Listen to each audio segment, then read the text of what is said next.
BRB cables নিবেদিত election express অনুষ্ঠান powered by BRB hospitals limited অনুষ্ঠানে আমরা আরেকবার ফিরছি। আমরা আলোচনা করছি। স্টুডিওতে রয়েছেন ডাক্তার সাখাওয়াত হোসেন সায়ন্ত এবং আছেন অধ্যাপক doctor S M Shamim Reza. Doctor Reza, আপনার কাছে একটা বিষয় জানতে চাই। আমরা দেখছি নির্বাচনে যারা প্রধান প্রতিদ্বন্দ্বী দুটা দল বিএনপি এবং জামাত সবাই স্বীকার করছে ভোটটা সুষ্ঠু হয়েছে, উৎসব মুখর পরিবেশেই হচ্ছে। কিন্তু আমরা তো জানি যে নির্বাচনে একটা দল তো অবশ্যই জিতবে বা একটা দল পরাজিত হবে। যেই দল পরাজিত হবে তারা কি এই সুষ্ঠু উৎসব মুখর চমৎকার ইলেকশন যেটা হয়ে যাচ্ছে বলছে তারা, সেটা কি তারা তখন গিয়ে সূক্ষ্ম কারচুপি, স্থূল কারচুপি টাইপের অভিযোগ তুলতে পারে? এটা তো আসলে তারা ভালো বলতে পারবেন, কিন্তু খুব দুঃখজনক হবে যদি এই ধরনের প্রসঙ্গ ওঠে। মানে এখন তো বাজে প্রায় 4টা, তার মানে আর আধা ঘন্টা, এবং ধরি যে ওই আঙিনাতে যারা আছেন আরও আধা ঘন্টা যোগ করলাম, 1 ঘন্টা সব মিলে। এখন পর্যন্ত যে তথ্য আমরা পেয়েছি, আমি আগেই বলে নিচ্ছি, ঢাকা সবকিছু প্রতিনিধিত্ব করে না। আমরা ঢাকা একটু পক্ষপাতদুষ্ট থাকি। ঢাকা ভালো হলে বলি সব ভালো, ঢাকায় বৃষ্টি হলে বাংলাদেশে ওদের বৃষ্টি হচ্ছে। তো এর বাইরে যারা পর্যবেক্ষণে ছিলেন এবং সাংবাদিকরা তো পুরো বাংলাদেশ থেকেই দেখাচ্ছেন, এখন পর্যন্ত খুব আমলে নেওয়া বা গোলযোগ তৈরি করে এরকম কোনো তথ্য আমি জানি না, আমার ভুল না হলে অন্তত আমরা গণমাধ্যমে দেখিনি বা আমাদের গোচরীভূত হয়নি। তারপরেও বলবো, যদি কোনোভাবে অপ্রীতিকরও কিছু থাকে, কারোর অভিযোগও থাকে, সেটাও গুরুত্ব দিয়ে দেখা। যেমন পাটোয়ারি গেছেন, তাকে এক ধরনের বিব্রতকর অবস্থায়, এটা আমি ব্যক্তিগতভাবে নিন্দা জানাই। উনি গেছেন, উনি একজন প্রার্থী, সেখানে কেন তাকে এই ধরনের একটা, উনি একজন সম্মুখ সারির একজন তরুণ নেতা, ভালো করছেন, তার অনেক ক্ষেত্রে অবদান রয়েছেন, এটা দুঃখজনক। এবং এর জন্য যদি আমলে নিতে হয় আমলে নেবে।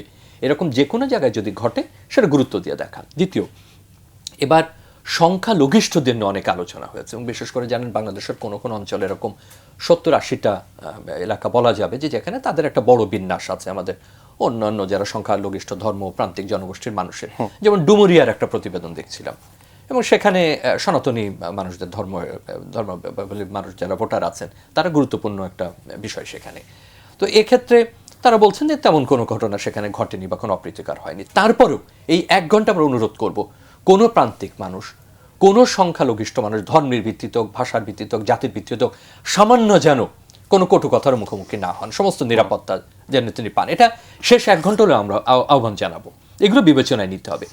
এত কিছুর পরেও যদি আমাদের বড় কোনো কিছু চোখে না পড়ে যেটা নির্বাচনী ফলকে প্রভাবিত করতে পারে, ধরুন যে বাক্স নিয়ে চলে গেছে, কিংবা এমন সংখ্যার ব্যত্যয় ঘটেছে যে দুইজনের জয় পরাজয় নির্ধারণ করে, এর বাইরেও তো অভিযোগ জানানোর সুযোগ তো আছেই।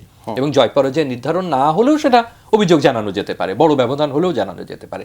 কিন্তু দুঃখজনক হবে তারপরেও যে যদি এই ধরনের কথা শুনতে হয়। আমি একটু আগে দেখছিলাম এখানে ইউরোপিয়ান ইউনিয়নের যিনি প্রধান, আমার যদি উচ্চারণ ভুল না হয়ে থাকে, ওনার নাম ইভার্স ইজাবস, ওই ওনার সঙ্গে আমারও দেখা হয়েছিল। আমরা একই কেন্দ্রে সকালবেলায় আমরা বাক্স বর্ণনা পরীক্ষা করছিলাম। উনি সিদ্ধেশ্বরীতেও গেছেন, যেটা আপনারা দেখাচ্ছিলেন। উনি কিন্তু একটা চমৎকার কথা বলেছেন যে এই উৎসবের আমেজটা যেন শেষ মুহূর্ত পর্যন্ত থাকে। তো উনি তো আমাদের সম্প্রদায়ভুক্ত মানুষও না, অর্থাৎ এই দেশেরও না, নিরপেক্ষভাবেই দেখছেন, তার পক্ষপাত থাকবার কথা না। নিশ্চয়ই বাংলাদেশের অন্যান্য জায়গারও খোঁজখবর তিনি নিচ্ছেন। তো আমরা একই রকম প্রত্যাশা করি, কিন্তু আমি অভিযোগ নেওয়ার পক্ষে।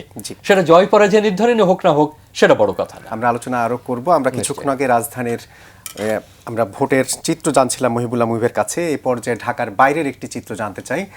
সহকর্মী রোকনুজ্জামান আছেন বগুড়ায়, তিনি এই মুহূর্তে সংবাদ সংগ্রহ করছেন। রোকন, আপনি নিশ্চয়ই আমাকে শুনতে পাচ্ছেন। আপনার কাছে জানতে চাই যে আসলে বগুড়ায় ভোটের অনুপাতটা কেমন, এখন পর্যন্ত কি পরিমাণ ভোট বিভিন্ন কেন্দ্রে পড়েছে, বিশেষ করে বগুড়া 6 আসনে তারেক রহমান নির্বাচন করছেন, সেই জায়গায় ভোটের চিত্রটা কেমন দেখেছেন?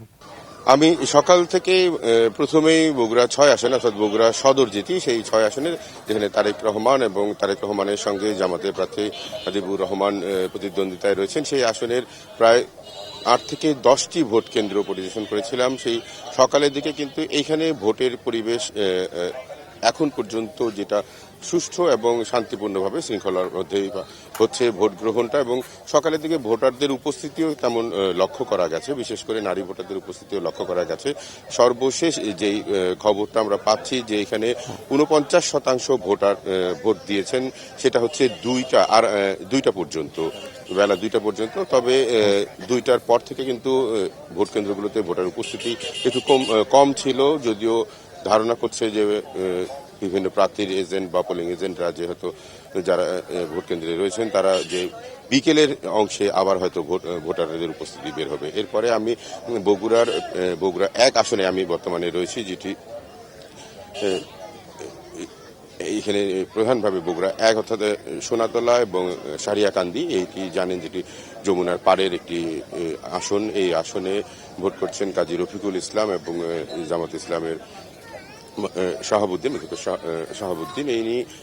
এই আসনেও কিন্তু এখন পর্যন্ত আমি যে 3টি কেন্দ্রে গেলাম, সেই 3টি কেন্দ্রের মধ্যেও শৃঙ্খলা রয়েছে। তবে এখানে কিন্তু আমরা একই সঙ্গে, যেহেতু এটা প্রত্যন্ত এবং প্রান্তীয় একটি আসন, এখানে কিন্তু আমরা প্রচুর বিশেষ করে আইন শৃঙ্খলা বাহিনী, সশস্ত্র বাহিনী, বিশেষ করে সেনাবাহিনী এবং বিডিআর যে যৌথ টহল রয়েছে সেই টহল লক্ষ্য করছে। অর্থাৎ এই আসনটিতে এখনো শৃঙ্খলাভাবে এবং সুষ্ঠুভাবেই ভোট গ্রহণ হচ্ছে।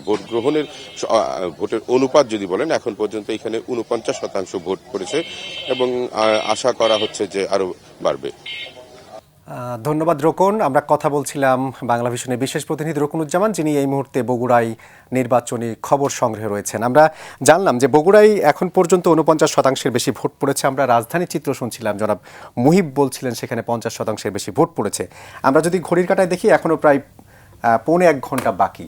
সেই ক্ষেত্রে ভোটের অনুপাত কি 55% ছাড়িয়ে যেতে পারে? 55 থেকে 60 এরকম হওয়ার পসিবিলিটিও আছে। এটা হলো অঞ্চল ভিত্তিক ভোট কাস্টিংয়ের রেট তো হেরফের করে। বগুড়া হচ্ছে বিএনপি এবং জামায়াতের আধিপত্য একটু বেশি, অধ্যুষিত এলাকা।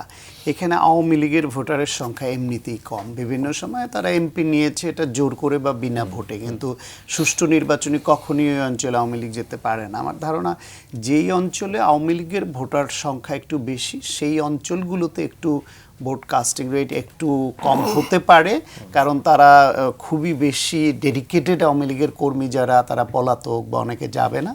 আর যেখানে আওয়ামী বিরোধী রাজনৈতিক শিবির, তাদের আধিপত্য একটু বেশি, তাদের সংখ্যাটা বেশি, তারা উৎসব মুখরভাবে বাজাবে, এটা খুব নর্মাল। আবার যেখানে আবার ওই কিছু জায়গায় এরকম আছে যেখানে আওয়ামী লীগ শক্তিশালী, সেই অঞ্চলে আর একটা ভয়ও কারো কারো মধ্যে কাজ করেছে, সেটা অমূলক যদিও এখন মনে হচ্ছে, যে আওয়ামী লীগ কোনো নাশকতা করে কিনা, কোনো ঝামেলা হয় কিনা, সো ভোট কেন্দ্রে সাধারণ মানুষ যারা যাব কিনা, ওই ভয়টাও কোথাও কোথাও কারোর মধ্যে যে একেবারে কাজ করেনি এমন নয়।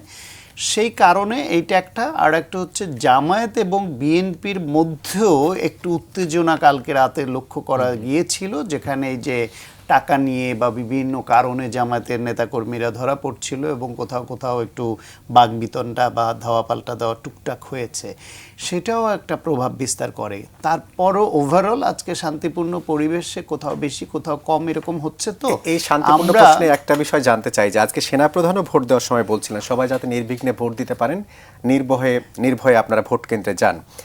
এই যে 9.5 লাখ আইন শৃঙ্খলা বাহিনীর সদস্য সারা দেশে মোতায়েন রয়েছে, বিশেষ করে সেনাবাহিনীর যে ভূমিকা, এটা কি আসলে ভোটকে নির্বিঘ্ন করতে সহায়তা করলো? ডেফিনেটলি এটা সহায়তা করলো।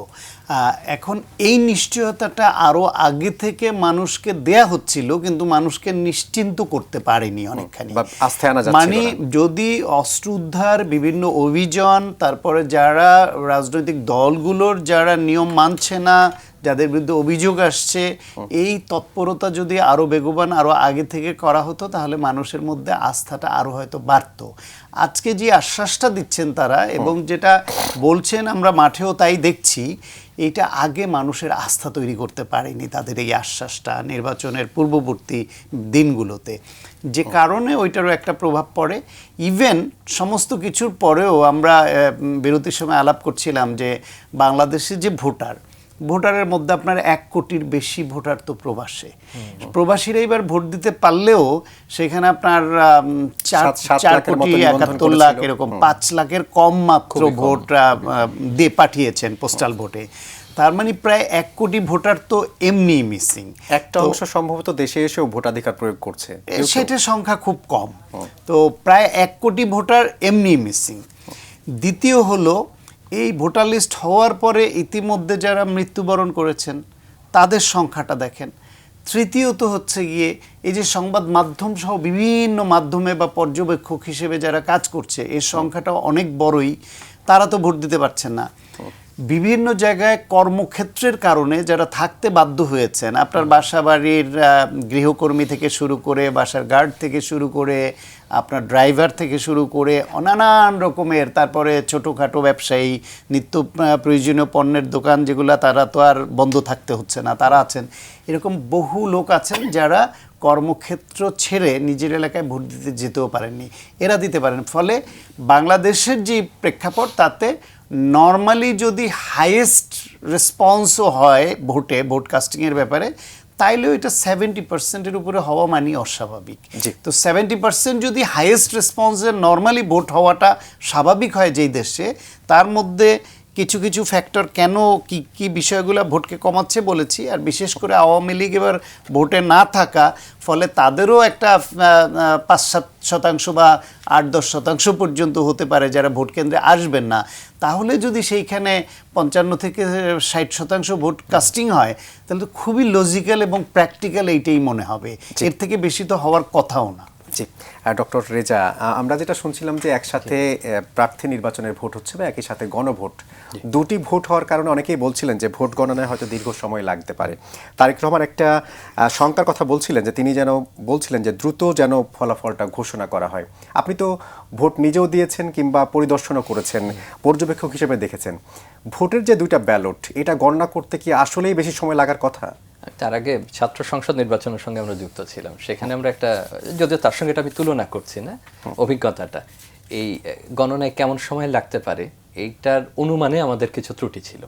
যেমন আমরা সর্টিং টাইমটা ধরিনি, এই যে এগুলো তো আলাদা করতে হবে, দুটো আলাদা বাক্স না, যতই রং দুইটা থাক না কেন, গোলাপি এবং সাদা, দুটাকে তো আলাদা করতে হবে, সেপারেট।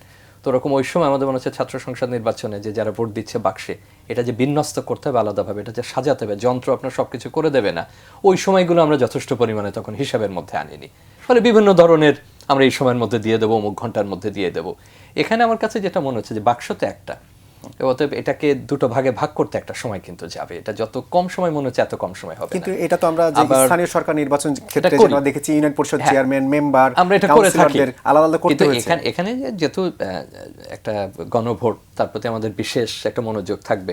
সংসদ নির্বাচন তো খুব হাই চার্জ নির্বাচন, কোন একটা ঢুকলো কিনা গেল কিনা, এটা খুব তৎপরতার ব্যাপার, এবং সংখ্যা তো বেড়েছে। আপনার মনে রাখতে হবে যে আপনি তো সর্বোচ্চ টার্গেটটা নিয়েই যাচ্ছেন।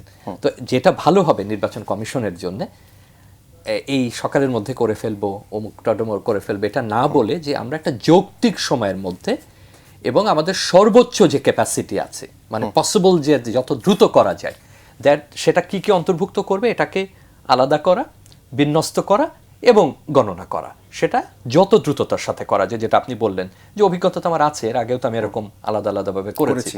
ফলে এটা খুব মানে প্রতিনিয়ত জনগণের সঙ্গে বিষয়টা নিয়ে যোগাযোগ করতে হবে এবং রাজনৈতিক দলগুলোর সঙ্গে, তারা গুরুত্বপূর্ণ অংশীজন, তাদেরকে বলতে হবে যে এরকম সময় না বলে যে এই ধরনের নাস্তা খাওয়ার পরে দিয়ে দেবো, দুপুরের আগে দেবো, সকালে, আমাদের কিন্তু এই ধরনের প্রবণতা আছে, খুব জনপ্রিয় থাকতে চায়। কারণ অংশীজন তো অস্বস্তি হয়ে থাকবেন, উত্তেজিত হতে থাকবেন, যারা নির্বাচন করছে যে এত দেরি হচ্ছে কেন, আমরা উত্তেজিত হতে থাকবো। কিন্তু তাকে বলতে হবে যে যৌক্তিক সময়ের মধ্যে আমরা এটা দেবো, এই জায়গাতে আমাদের সময়টা লাগতে পারে, সম্ভাব্য এরকম, বাট 1-2 ঘন্টা তো আমি মনে করি যে এটা খুব মানবিক হাতে রাখা। আমি জানি না ডক্টর শান্ত একমত হবেন কিনা, মানে আমাদের পক্ষে এটাতে একেবারে মডেলিং করা বা প্রজেকশন করা ওইভাবে সম্ভব না, যেভাবে আমরা হয়তো শতাংশের হিসাবটা করতে পারছি। তারপর আমার মনে হয় যে 1-2 ঘন্টা এদিক ওদিক হতেই পারে। এই সময়টা কি ভোট যত বেশি পড়বে তত বেশি দীর্ঘ হতে পারে এরকম কিছু? সেটা তো একটু হবেই। আপনি এখন ধরুন 5 কোটি ভোট পড়া, 10 কোটি ভোট করা তো একরকম হবে না, আপনার তো গণনার জন্য সময়ও লাগবে। তবে যে শতাংশটা আমরা, আমাদের সর্বাত্মক পরিসংখ্যান আমাদের হাতে নেই, সেটা আমরা স্বীকার করেই বলছি, বা আমরা কোনো সায়েন্টিফিক প্রজেকশন বা মডেলিং এখন যেতে পারবো না। কিন্তু 12টা পর্যন্ত যে শতাংশটা বলেছেন 32,000 কেন্দ্রের নির্বাচন কমিশন, এবং সারাদিন গণমাধ্যমের যত তথ্য আমরা দেখছি প্রায় পুরো বাংলাদেশ থেকে, আমি একেবারে একটু অজ্ঞভাবেও যদি বলি, আমি ডক্টর শান্তের সাথেই একমত, আমার ওরকম মনে হচ্ছে যে ধরুন 54-55, অথবা যদি আরও বেশি পড়ে শেষ মুহূর্তে, তাহলে বিটুইন 55 to 60, 55 থেকে 60-এর মাঝামাঝি হয়তো একটা জায়গা আসতে পারে। কারণ একটু আগেই 3:30টার দিকে একটা তথ্য দেখা যাচ্ছিল, যদি একটা প্রবণতা হিসাবে ধরি, যে আমাদের ঢাকা 11 সম্ভবত একটা কেন্দ্রে বিশাল লাইন, আধা ঘন্টার উপরে লাগছে। তার মানে এরা সারাদিন ওখানে বড় লাইন ছিল না, এবং এই কেন্দ্রে, আমি ওই কেন্দ্রে যাইনি, কিন্তু কেন্দ্রের আয়তন বা অবকাঠামো দেখে মনে হচ্ছে যথেষ্ট সংখ্যক রুম আছে এবং যথেষ্ট বুথ আছে। তাহলে আধা ঘন্টা কেন লাগছে 3 থেকে 4 মিনিট? কারণ হঠাৎ করে লোকের চাপ বেড়েছে, তো শেষ মুহূর্তে এটাও একটা বড় সংখ্যা যোগ করতে পারে। বাট ভুল প্রমাণিত হলে খুশি হব, সংখ্যা তো বেশি হলে সকলেই উৎসাহী হব। ডাক্তার সায়ন্ত, আমরা শেষ মুহূর্তে রয়েছি, 1 মিনিটের মধ্যে আপনাকে জানতে চাইবো, প্রধান নির্বাচন কমিশনার বলছিলেন যে কোনোভাবেই নির্বাচনটা পাতানো হবে না। তারা তো আসলে কোনো নির্বাচনই করেনি, প্রথম নির্বাচন যেটি জাতীয় নির্বাচন করলো, সেই জায়গায় এত বড় একটা বিশাল আয়োজনে তারা যদি শেষ পর্যন্ত সফল হয়, এই ক্রেডিটটা কিভাবে দেবেন? অবশ্যই ক্রেডিট তাদের প্রাপ্য, তাদেরকে আমরা ধন্যবাদের সঙ্গে বিদায় দিব যে অতীতে যত পাপ করেছেন সেই পাপের কিছুটা হলো এর মাধ্যমে মোচন করলেন, যেহেতু একটা নির্বাচিত জনপ্রতিনিধিদের দ্বারা দেশ চালানোর সুযোগ করে দিলেন। তো অতীতের ভুলভ্রান্তি যা হয়েছে সেগুলো ক্ষমার সুন্দর দৃষ্টিতে হয়তো দেশবাসী দেখবে। আর ভোট গণনা নিয়ে একটা যোগ করি, সেটা হলো উৎকণ্ঠাটা কখন তৈরি হয়। সারা দেশে কিন্তু একযুগেই বিভিন্ন কেন্দ্রে ভোট গণনা চলে। এমন না যে বরিশালের এখানে হচ্ছে, মুন্সিগঞ্জে বাদ আছে, ওইটা শেষ হলে এটা হবে, তা তো না।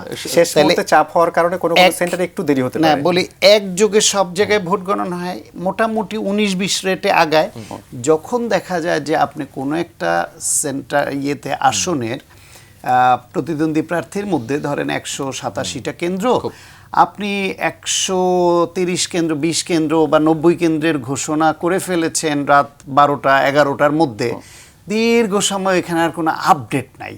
হঠাৎ করে সকালবেল চলে যায় 11টার সময় সকালে বা 10টার সময় আপনি পুরাটার দিলেন, মানুষের মধ্যে সন্দেহ তৈরি হয়। কিন্তু সেই জায়গায় যদি দুর্গম এরিয়া থাকে, পার্বত্য অঞ্চলের মতো এলাকা থাকে, সেখানে ওই জন্য আমরা ওই প্লাস মাইনাস সময়টা ধরে রাখছি, যে সেইটাই স্পষ্ট করা।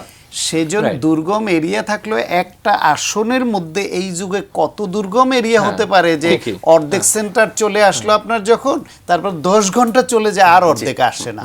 এইরকম দুর্গম এরিয়া তো বাংলাদেশে এই মুহূর্তে নেই। এবং সেই সংখ্যাটাই। ধন্যবাদ আপনাদের দুজনকে আজকে প্রাণবন্ত আলোচনায় অংশ নেওয়ার জন্য।